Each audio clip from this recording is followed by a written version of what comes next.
Good morning friends. चलिए आज जानते हैं आज की ताज़ा खबर। पहलगाम हमले के बाद भारत पाकिस्तान तनाव बढ़ने पर गृह मंत्रालय ने देश भर में नागरिक सुरक्षा अभ्यास का आदेश दिया। पहलगाम में हुए घातक आतंकवादी हमले के बाद भारत और पाकिस्तान के बीच बढ़ते तनाव के बीच गृह मंत्रालय ने राज्यों और केंद्र शासित प्रदेशों को आपातकालीन तैयारियों को बढ़ाने के लिए 7 मई को नागरिक सुरक्षा मॉक ड्रिल आयोजित करने का निर्देश दिया। क्या है मॉक ड्रिल? चलिए हम लोग आज जानते हैं मॉक ड्रिल के बारे में।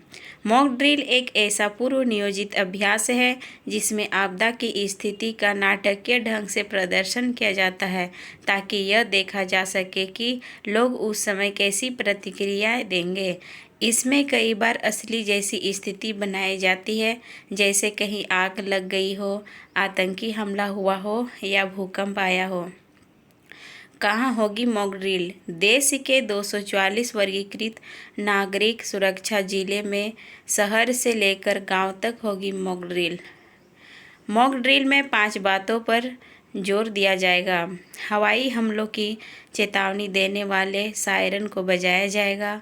हमले के समय नागरिकों को खुद की सुरक्षा के लिए ट्रेनिंग दिया जाएगा। मॉक ड्रिल के दौरान ब्लैकआउट किया जाएगा।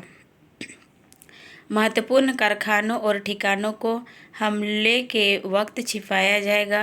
लोगों से जगह खाली कराना और उन्हें सेफ प्लस तक पहुंचाने की ट्रेनिंग भी दी जाएगी।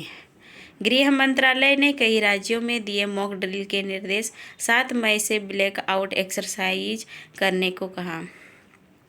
गृह मंत्रालय ने कई राज्यों से 7 मई को प्रभावी नागरिक सुरक्षा के लिए मॉक ड्रिल करने को कहा है।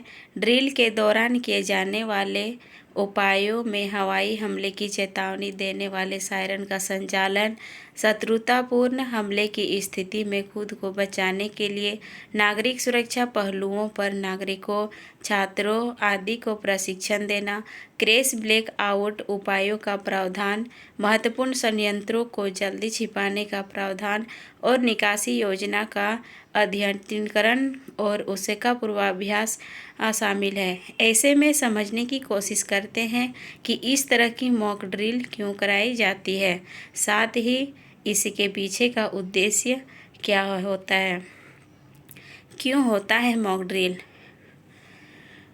मॉक ड्रिल युद्ध की स्थिति में किया जाता है। इस दौरान कई बातों पर ध्यान दिया जाता है। मॉक ड्रिल के दौरान लोगों के लिए हवाई हमले के अलर्ट के वक्त का सायरन बजाकर अभ्यास किया जाता है।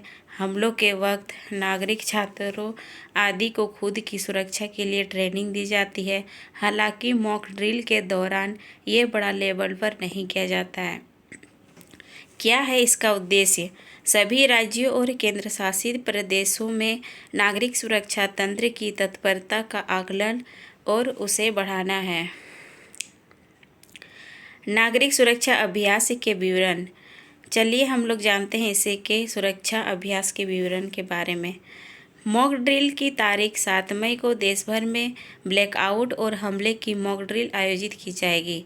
हवाई हमले की चेतावनी। इस दिन हवाई हमले की चेतावनी वाले सायरन बजाए जाएंगे जिससे लोगों को संभावित खतरों के प्रति सचेत किया जा सके। Civil defence drill. केंद्रीय गृह मंत्रालय ने कई राज्यों को सिविल डिफेंस ड्रिल आयोजित करने के निर्देश दिए हैं जिसका उद्देश्य नागरिकों की सुरक्षा सुनिश्चित करना है। साल 1971 में हुआ था मॉक ड्रिल। हालांकि यह पहला ऐसा मौका नहीं है जब इस तरह का अभ्यास कराया जा रहा है। इससे पहले साल 1971 में जब भारत और पाकिस्तान के बीच युद्ध हुआ था तब इस तरह का अभ्यास किया गया था। 1971 में देश की बागडोर प्रधानमंत्री दिवंगत इंदिरा गांधी के हाथों में थी। केंद्रीय गृह मंत्रालय ने सभी राज्यों और केंद्र शासित प्रदेशों को सिविल डिफेंस ड्रिल आयोजित करने का आदेश दिया था।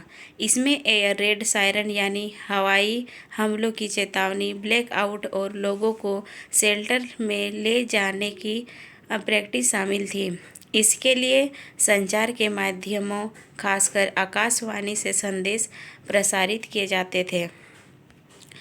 इसके बाद पंजाब के फिरोजपुर में भारतीय सेना की छावनी में आधे घंटे के लिए पूर्ण ब्लैकआउट रिहर्सल की गई थी।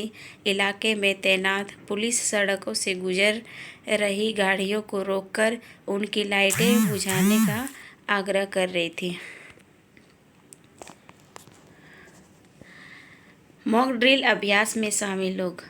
राज्यों और केंद्र शासित प्रदेशों को ड्रिल आयोजित करने और उसकी देखरेख करने का निर्देश दिया गया है। इसमें स्थानीय सरकारी अधिकारी, नागरिक सुरक्षा वार्डन, होम गार्ड, राष्ट्रीय कैडेट कोर एनसीसी, राष्ट्रीय सेवा योजना एनएसएस के स्वयंसेवक, नेहरू युवा केंद्र संगठन एनवाईकेएस के सदस्य और स्कूलों और कॉलेजों के छात्र शामिल होंगे।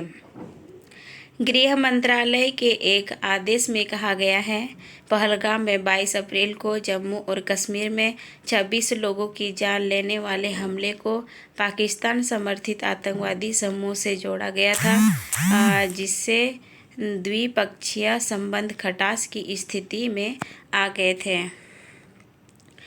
मॉक ड्रिल में सिखाए जाने वाले मुख्य तत्व। आपातकालीन प्रतिक्रिया। मॉक ड्रिल में आपातकालीन प्रतिक्रिया के तरीकों का अभ्यास किया जाता है, जैसे कि आग से बचाव, भूकंप के दौरान सुरक्षित स्थान पर जाना आदि। सुरक्षित निकासी। मॉक ड्रिल में सुरक्षित निकासी के तरीकों का अभ्यास किया जाता है, जैसे कि इमारत से सुरक्षित तरीके से बाहर निकलना। संचार। मॉक ड्रिल में संचार के महत्व पर जोर दिया जाता है, जैसे कि आपातकालीन सेवाओं को सूचित करना और दूसरों को खतरे के बारे में बताना। निकासी योजना। अगर कोई इमारत या जगह खाली करनी पड़े तो कैसे करना है, इसके बारे में भी जानकारियाँ दी जाती है। इसके अलावा अग्निशमन और बचाव कार्य। आग लगने या अन्य आपातकालीन स्थिति में अग्निशमन विभाग और बचाव दल की मदद कैसी लेनी है, इसके बारे में भी जानकारी दी जाती है।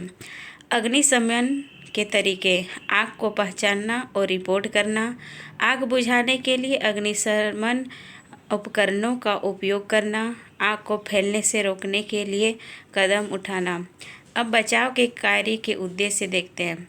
आग या अन्य आपातकालीन स्थिति में फंसे लोगों को बचाना, घायलों को चिकित्सा सहायता प्रदान करना, लोगों को सुरक्षित स्थानों पर पहुंचाना, इसका मुख्य उद्देश्य है।